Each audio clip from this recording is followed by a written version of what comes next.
16 October, ওই জন্য এক ঐতিহাসিক রাত।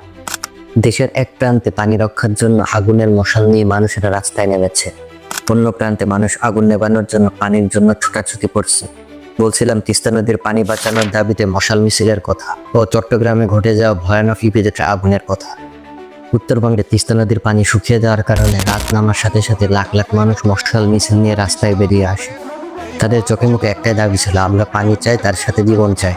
একই সাথে দেশের অন্য প্রান্তে চট্টগ্রামের আকাশ আগুনের কালো ধোঁয়ায় তখন ছেয়ে গেছে। ইপিজেডের ভবনের আগুন যেন পুরো শহরকে গিলে খেয়েছিল। আগুনের তীব্রতা এতটাই মারাত্মক ছিল যে ভবনের 100 মিটারের আশেপাশে কোনো মানুষ অবস্থান করতে পারছিল না। ফায়ার সার্ভিসের 25টি ইউনিট টানা 17 ঘন্টা আগুন নেভানোর চেষ্টার পরে আগুন নিয়ন্ত্রণে আসে। প্রতিটি মানুষের মুখে যেন একটাই চাওয়া, পানি দেওয়া, আগুন নেভাও।